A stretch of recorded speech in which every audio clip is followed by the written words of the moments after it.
नमस्कार दोस्तों, स्वागत है आप सभी का हमारे YouTube चैनल उत्तराखंड न्यूज वाणी में, जिससे मिलती है उत्तराखंड की हर छोटी बड़ी खबर सबसे पहले। तो रुक करते हैं आज की खबर की ओर।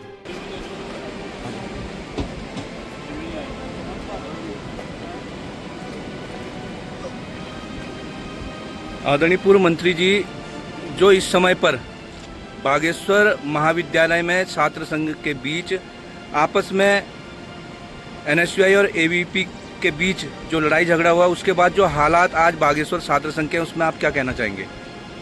देखिए, ऐसा है, ये बागेश्वर के इतिहास में बहुत बड़ा दुर्भाग्यपूर्ण है, बहुत दुखद घटना है।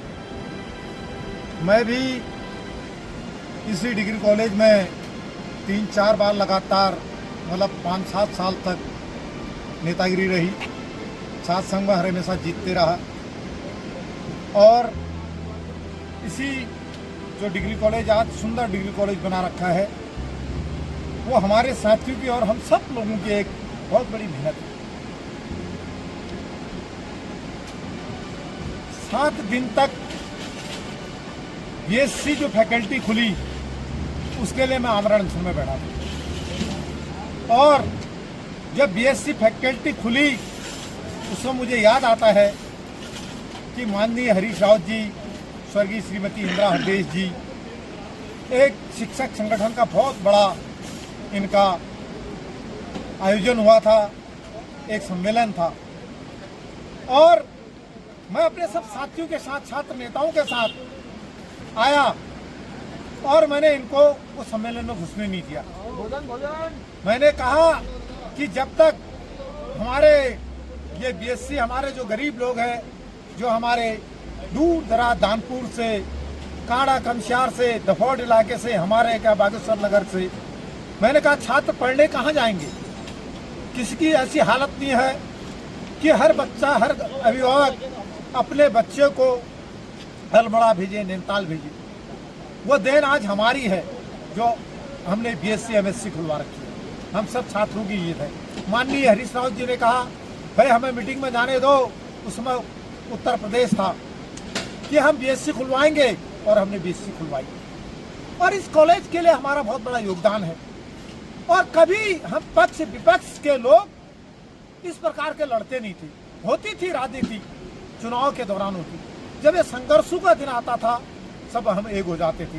हम कहते भैया विकास करना है, इस कॉलेज का विकास करना है, इस शहर का विकास करना है। लेकिन कल की जो घटना हुई, उससे मैं बड़ा आहत हूँ, क्योंकि इस डिग्री कॉलेज में मैं 4-5 साल लगातार पद में रहा हूँ, जोन सेक्रेटरी रहा, उपाध्यक्ष रहा, सचिव रहा हूँ। मुझे कल बहुत बड़ा दुख हुआ, कष्ट हुआ कि इस प्रकार की जो हाथापाई।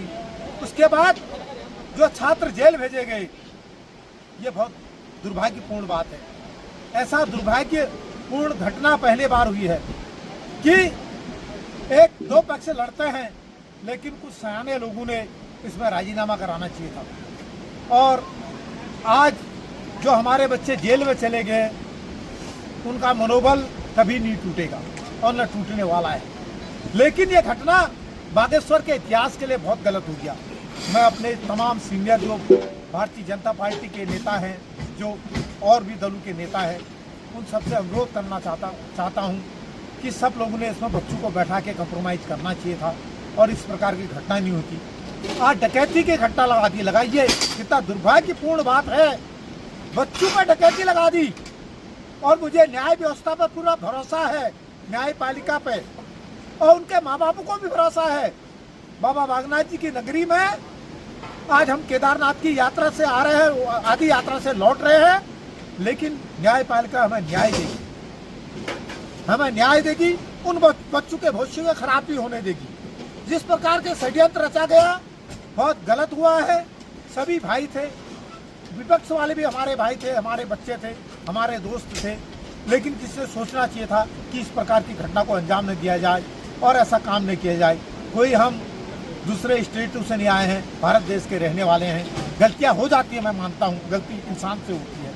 लेकिन कल की जो घटना दुर्भाग्यपूर्ण घटना है, हमारे साथी हरीश अठानी जी हैं, हमारे तमाम साथी हैं, प्रवीण भाई, जितने भी साथी हैं, चेयरमैन साहब, हमारे शीर्ष नेतृत्व प्रसवान जी हैं, हम सब लोग इस घटना की निंदा करते हैं कभी भी कल कुछ लोग मेरे से ये भी कह रहे थे फोन पर आके, अगर हमारे बच्चे इस प्रकार के अगर रिपोर्ट लिखाते तुम हमारे बच्चों को डांटते हैं NSUI को, सालो तुमने झगड़ा क्यों करा, चलो तुम प्रवाइज करो। ये होते रहता है। लेकिन कल किसी ने इस प्रकार का ज्ञान रखना चाहिए था, इस प्रकार की अच्छी सद्बुद्धि किसी को आनी चाहिए थी। जिस प्रकार आज हमारे बच्चे जेल में गए, उनके माँ बापों को क्या बीती है ये हम सब जानते हैं। लेकिन ये बड़ा कष्टपूर्ण है, बड़ा दुर्भाग्यपूर्ण बागेश्वर की जिले के लिए है। उनको सद्बुद्धि आए, इस प्रकार के काम न करें।